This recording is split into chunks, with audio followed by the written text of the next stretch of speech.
What's going on, everybody? Welcome back to another episode of the Lucky Underdogs podcast, brought to you by Believe Network and Goodman Productions. It's your boy, Devin Butler, back. We here, we live. We got our good homies, Corey Holmes with us. Yeah. Sir, you know Yeah. I'm here with it. Yes, Yes, sir. sir. Yes, sir.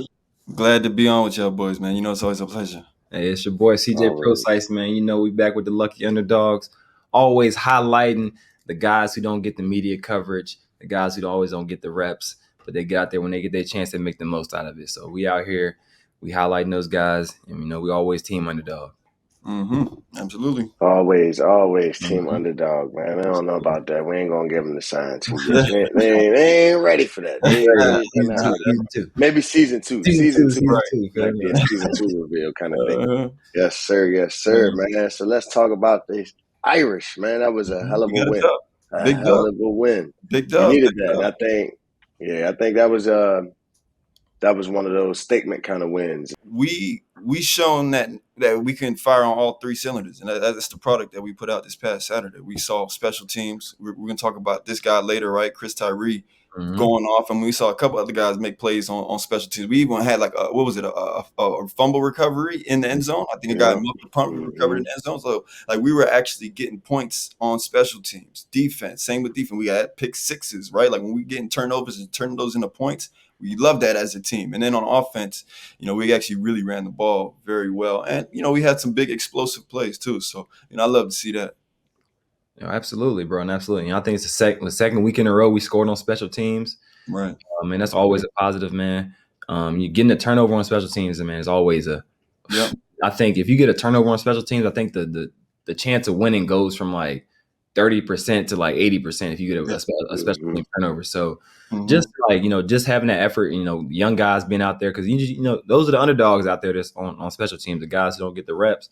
Yep. So having those guys out there making plays, seeing the young guys doing the thing, and seeing Chris Tyree, man. Man, really, that's my boy, man. He's from the crib, from the 804. Much love to the kid because we kind of went through the same path, man.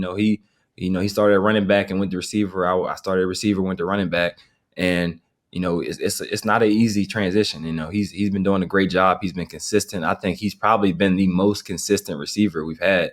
Other than he really has been our most consistent guy out there every week. So he's been a good guy to have, and I'm excited for the year he's having, man. Hopefully he can take it. He's keep getting better, like Coach Freeman said. So hopefully he can take it to the league next year, man. I'm excited for him. Definitely. He's definitely league talent. Don't just discredit your start on defense though, CJ. I don't like how you did that there, bro. You just sneaky, just tried to just brush off the D boys. That's cool though. We ain't want you over there anyway, man. We ain't want you over there. Stay over that way. Enough, man. They don't really mess with me over there, man. I had offense where my heart really at, man. Yes, CJ wanted to score. Come on now. That's all it was. That's all it was. I feel it though. You get your glory, man. Right. Well, listen, like you mentioned Chris Tyree and the receive group and how consistent he's been there. Sam Hartman and the receiving group, I'd say they look good on Saturday. You would like to see maybe some guys in that group get in the end zone. But you like to see that we were creating explosive plays because in my opinion that's what we're gonna have to show down the stretch. We're gonna have to show that ability to create explosive plays, but this time, bro, we got to do it against top tier teams. We got to prove that we can do that against like the good teams. Now, I mean, what were we? We 6-2 right now? Is it what are we 6-2? Yeah. So it's like playoff contention. That might be out the window, maybe. Oh, no, we're 7-2. No, we're 7-2. We're 7-2. Like we've seen crazier things. Like, we've seen a lot of teams with 2 wins, with 2 losses at the end of the season, and they have to figure things out based off of, strength of schedule and wins and whatnot. But no, we need to take pride in how we finished this season. And I think, like I said, we just got to be able to create explosive plays against these good teams because, we haven't talked about Sam Hartman yet. We want to talk about Sam Hartman. Through the first, listen to the stat. Through the first 4 games, this dude had 13 touchdowns, right? In the last 5, he's had 5 touchdowns. Now, those teams that we were playing in the beginning of the season, they were, it wasn't the best competition. Yeah. In the latter part of the season, we're playing good. We're playing the Ohio States. We're playing the USCs, right? Like, we got Clemson coming up. Like, I want to see those explosive plays now when we're playing against good competition. I'd say that's been my thing with Sam Hartman. Like, he's making good decisions. He's making good plays, and it's, it was Pitt this past weekend. They Still away with 2 picks on the board and no touchdowns. That's not something I can live with, honestly. That's not something that I can get behind and be confident in. I think in the last few weeks, he's had too many turnovers for my liking in the combination of weeks, whether it's fumbles lost, interceptions thrown.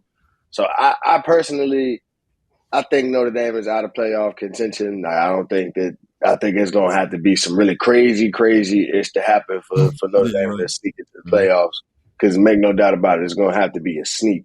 It's going to have to be very, very sneaky. Like, that's the only way it can happen. But I think that we're at the point in the season where I think it's time that you start to develop Angeli a little bit. I think it's time that we start to give him a little more of those runs, a couple of drives here and there, just so he can really start to build his confidence for next year, because that's who we got. You know what I mean? And if that's who we got our confidence in, we can at least start to see what that looks like and see what that feels like, to have a different head behind there, just because Sam's not going to be there next year. Yeah. And unfortunately, he didn't do what we was all expecting and hoping for him to do this year.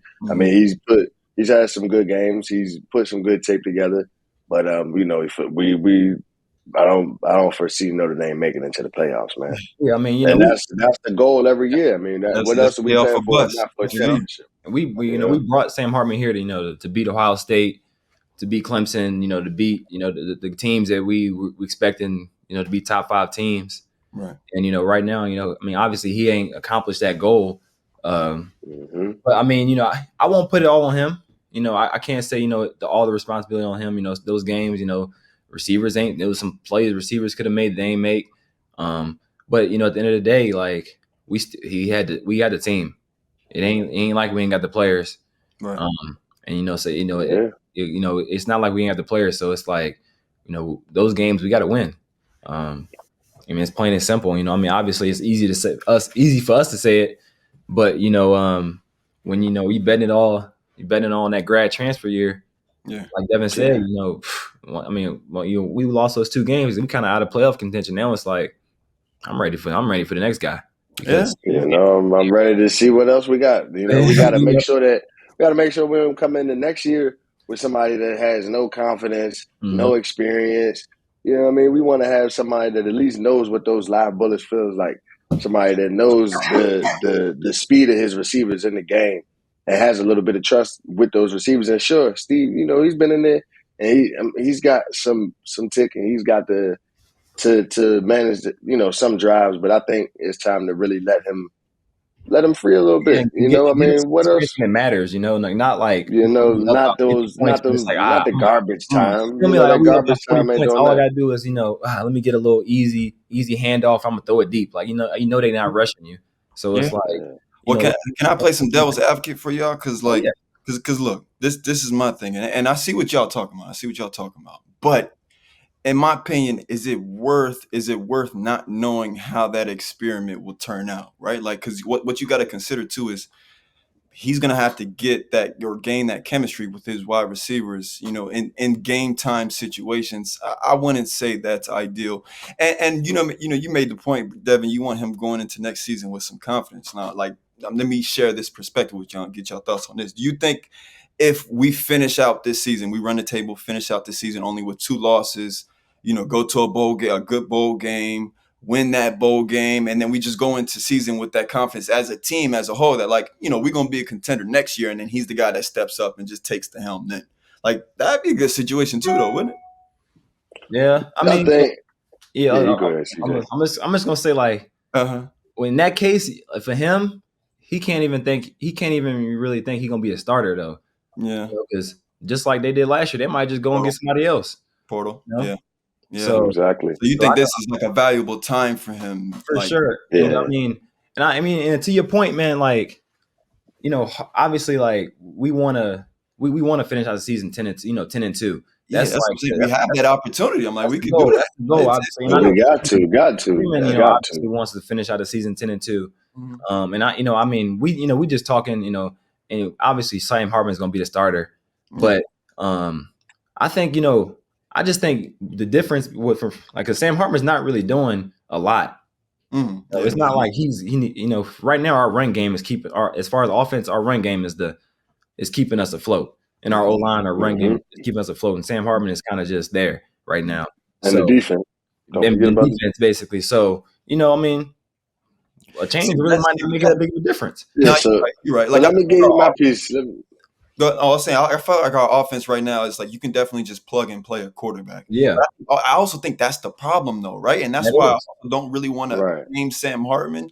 And that's why I always ask the question of, like, are we being as aggressive as we can on offense? Like, are we utilizing all of the positions the way we're supposed to now? And I know we're going to talk about this guy coming up, but like, the tight end position, that was a position that, we utilize, and even traditionally, that's a position that we utilize all the time, right? Like, well, a guy like Mitchell Evans goes down. He's a guy that he's had multiple games with over 100 yards. Like, now he's not in the equation. Now, what do you do? Do you trust, your receivers and utilize them now? Like, it shouldn't, in my opinion, it shouldn't have taken, an elite tight end being injured to now, make use of your wide receivers. But now they have to step up, right? And who will be that wide receiver? CJ was talking about, Chris Tyree. It could easily be him. It could easily be Mayweather. It could easily be Flores. Like, I think we actually have good players. So I think, I talked about how on Saturday, we were firing on all three cylinders. Like, we need to be that way for the remainder of the season. We got Clemson, we got Wake Forest, we got Stanford. Like, I need to see that in all of those games and then see it in the bowl game. Like,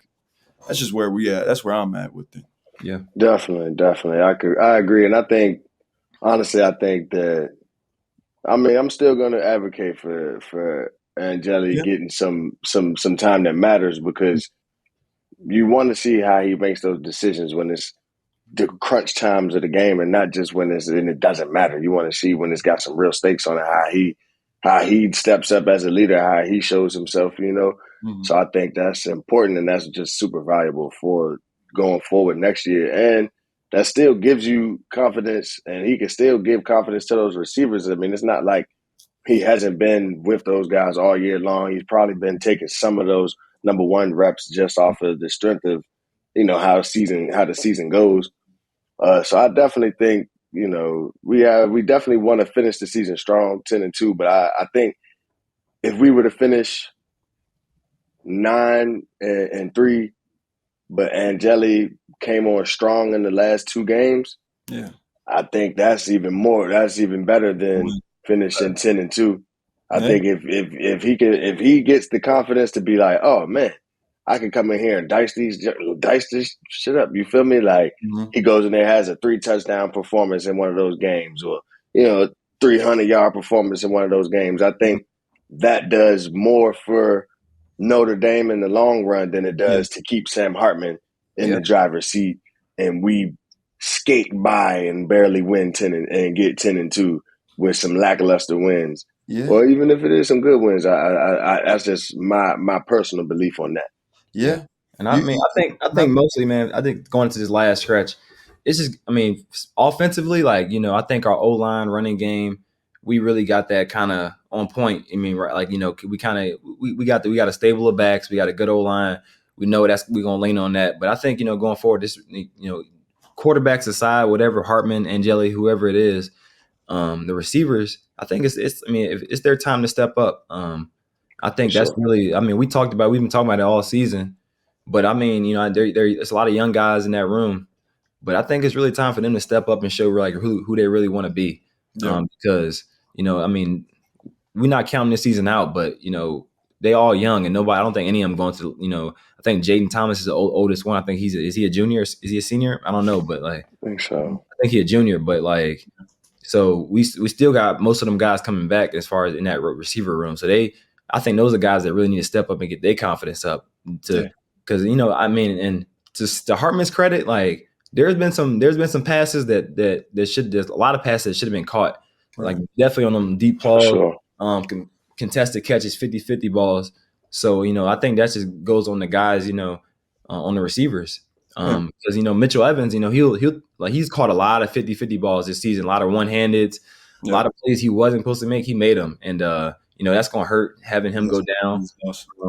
And so we need somebody who's going to go up and make those plays. And right now we haven't had a guy who's just like, we third and 8, we can throw it up to, and he can just make that play. Not a receiver. So I think that's really I really think that's what Hartman's kind of missing, because he relied a lot on Mitchell Evans. Like, when I'm in trouble, let me just throw it up to him. Every quarterback wants that, a guy who can just like, all right, I'm in trouble. Let me. I know this guy's gonna go catch it. And we don't really have that guy that we can really depend on. Every single third and long, every down type guy. So that's really what I think we're missing at the moment on offense. We just really got to get that going. Yeah, I agree. Yeah, got a good opportunity. These wide receivers have a good opportunity in front of them. All right, so I think before we close the chapter on the Pittsburgh game, definitely two dudes that got to get shouted out. I mean, Xavier Watts is definitely team industry now. Shorty, 4 picks in 2 games, 2 touchdowns. Shorty putting out wide receiver type numbers. You feel me? Like, Slim going crazy, man. I mean, turnover, getting the ball as a DB is the holy grail. You know what I mean? So to be able to have, versus USC, 2 picks and a fumble recovery, then 2 picks this game. Shorty's Shorty's eating good. Like, man, and that's what I'm saying. Like, because I love a DB that goes after the ball, right? That takes the ball away from the offense. And that dude, not only does he do that, he's a good tackler too. Like, he's a guy that's not afraid to tackle. So we talk about a complete player.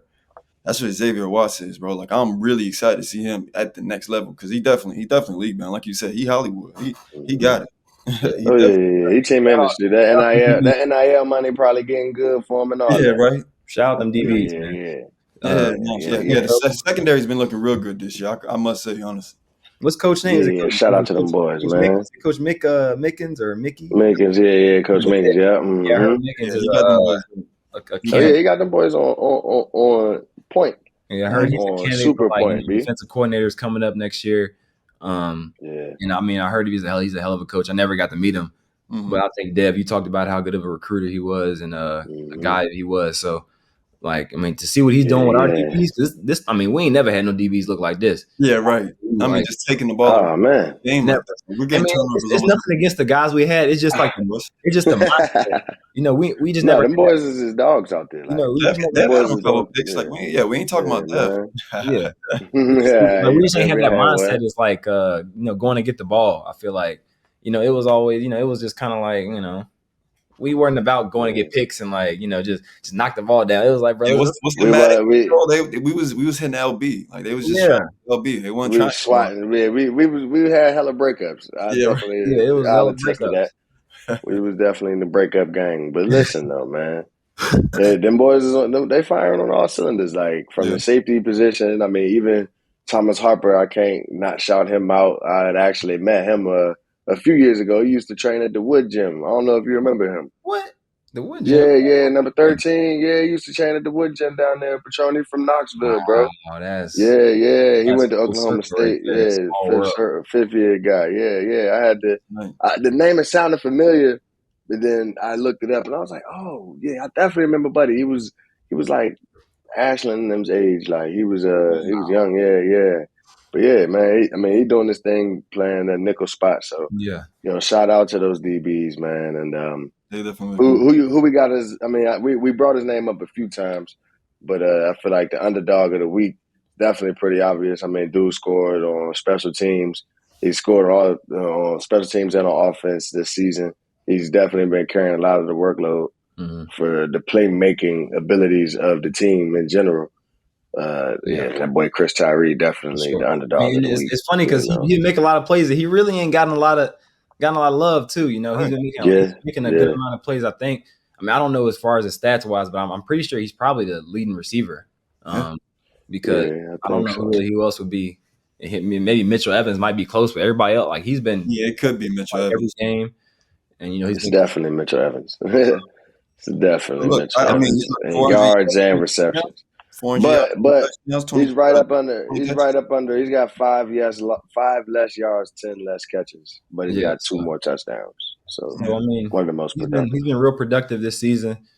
He's been kind of a guy we just can count on. We don't really not a lot of people talk about him, but he's been doing a great job for us this year. And it's a Notre Dame guy. I mean, what else can you say about him? He went. He started off. I think he was a top 15 recruit coming in. Like he was like a 5-star. He had a good. Had some good years. I think starting off, and then he struggled a little bit. And then they moved him receiver. And now he's kind of finding his way, and then hopefully for his career find his way. So I'm excited for him, man. 804 boy. Keep grinding, man. We from the crib. We know how our VA boys got to do. We got to get out the mud. So just keep grinding, man. You already know V up, A down, baby. Let's go. Yeah. However y'all do that, man. However y'all do that. Man. Yeah, I don't do that no more. Man. Say Say I'm not none of that. None of the affiliations. Yeah, I got to shout out Broward. Right. Shout out Broward 954. What you mean? We here? Yeah. Okay. All right, now. All right, man. Chill out, y'all. Yeah. Chill out, man. Y'all know the city. Y'all know what time it is, man. 12:02, man. BC. But all right. So we got Clemson coming up this week. We do. Clemson's definitely. Ain't the same. I'm not impressed. I'm not impressed by Clemson this year. It ain't the same old Clemson. It ain't the Clemson of old. It wasn't the Clemson that we played. No. Yeah, I ain't gonna lie, man. Dabo been sipping that haterade this year or something, man. And I think he's just kind of reaping he's had some comments in the past couple of years about the NIL, just things in general that haven't really been hitting home with the tone of the times. You know what I mean? Mm-hmm. He wasn't a big fan of the NIL deal and dudes getting money. And, I don't know how you expect to recruit after making that of your opinion public on that. Like, I know I'm not trying to go play for you, but he's also just recently got a caller. He had an argument with the caller on one of the coaches' shows, likened himself to Coach K. Basically blamed the fan base for having unreal expectations for what the season was going to be. And, he was just trying to big himself up. He was talking big about what he done did and basically saying, y'all cut me some slack. Like, I've done this much. I've done X, Y, and Z.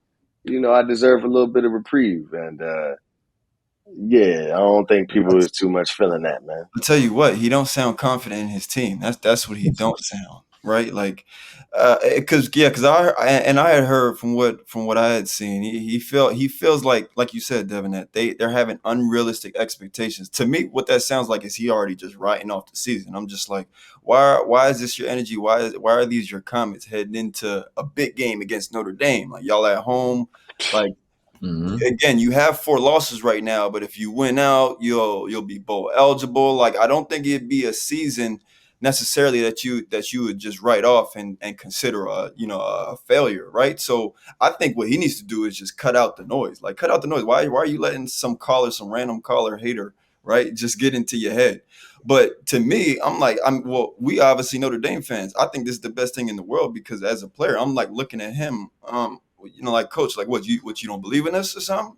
Like, I think this might give us an advantage heading into this week. I hope it does, and I hope we can come out this, victorious. But that was it. Dabo Swinney, Dabo Swinney sounds scared, if I'm being honest. No, I mean, it's funny because football is a performance-based business, man. Mm-hmm. Like, it's not what you done; it's what you're doing for me right now. Right. And all that. I won championships a couple of years ago. All that, it sound good.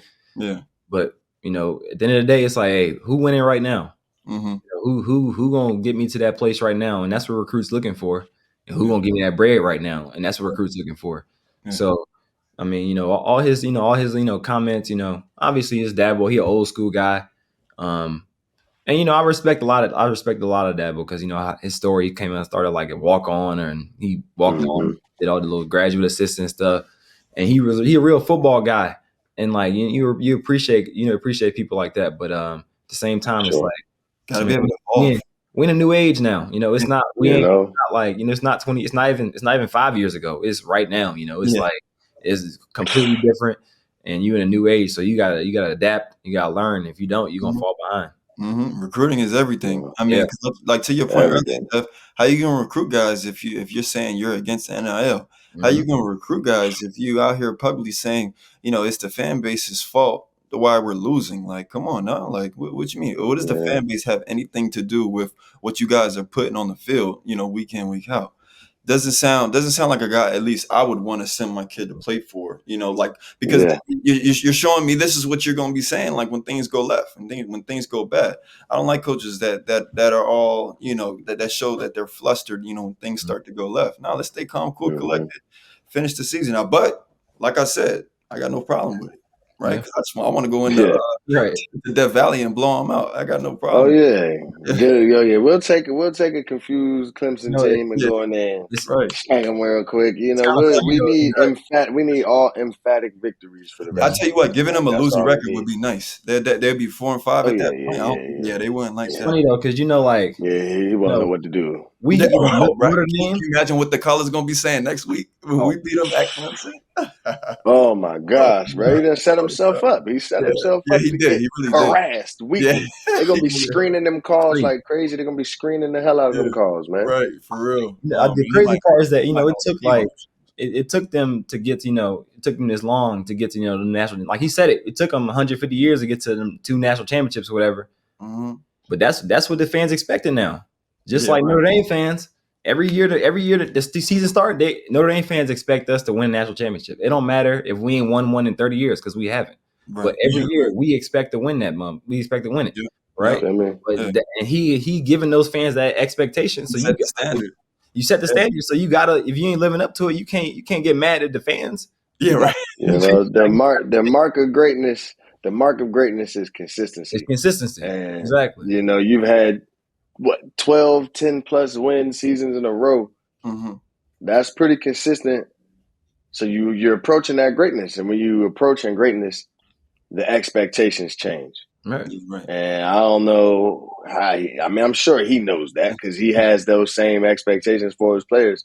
So to be yelling at some Joe Schmo that called in on your radio show, bro, like that shows you might be a little too engaged in what's going on outside and not what's going on inside the building, and that might be part of the problem. Team is booty. Yeah, he listening to the noise too much, but boy, is that man flustered. Man, it's all right, Dabo. Come listen to the Lucky Underdogs, man. We'll get your mind off of how trash y'all are this year, man. Hop on the show, For Dabo. sure, man. Send us an email, bro. And we can line it up, bro. We'll send you. They losing their mind, or they was not ready for that fall off. They was like, "Yo, what is going on?" They said, "Not at all, not at all." I got one more thing I wanted to touch on. Wait, go ahead. Y'all had something else? No, it's good. Y'all had something else on Clemson before I bring this up? Might mess with man, I got to just speak on this, man. Whoever broke into the Colorado locker room, man, and stole them boys' chains and stuff. Crazy, right? He was a sucker. You're a sucker. And whoever helped them in the event staff, you're a sucker too, man. For real. Stealing from some kids. Some kids that's hardworking, came from nothing, and now you upset because they having their way and they having some fun. You're a sucker and you're sick. What goes around, come around. What goes around, come around. That karma coming. That hurt my heart. That right. Like, come on, they're out there playing the game. Like, come on, like, and is that ever a thought? Like when you're on the field, like, dang, somebody could be actually in the locker room hitting a lick on us. Like it's supposed to be. That was supposed to not happen. It's supposed to be prevented. That happened in high school. And we're talking about at the Rose Bowl, like and that's crazy. That's crazy. Right. You ain't got nobody guarding the door, but the Rose Bowl? Come on, son. Come on. Did y'all see what Deion said? He said, we talking about the granddaddy of them all. Like, so somebody's granddaddy need to come up with that. That'd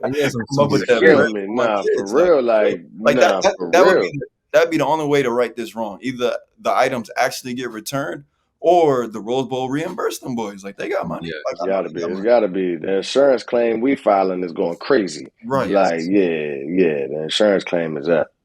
But yeah, man. That jewelry.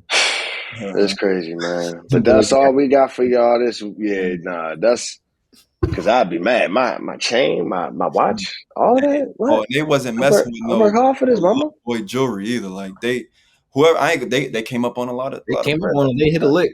Yeah, they came up. That's A lot of bread. Yeah, it Them was a boys, lot of time. them boys are plotting too. They probably Karma comes around. Yeah. Karma comes around, though. I They've been tell you plotting that for much, weeks, man. so. Karma comes around. Sure do. But that's all we got for y'all this week here on the Lucky Underdogs, man. You know, we chopped it up. We broke down the good old Pittsburgh W. We broke down this incoming Clemson W. Yeah, right. That part. And yeah, so we're going to check back in with y'all next week. Again, this was another episode of the Lucky Underdogs podcast, brought to you by Believe Network and Goodman Productions.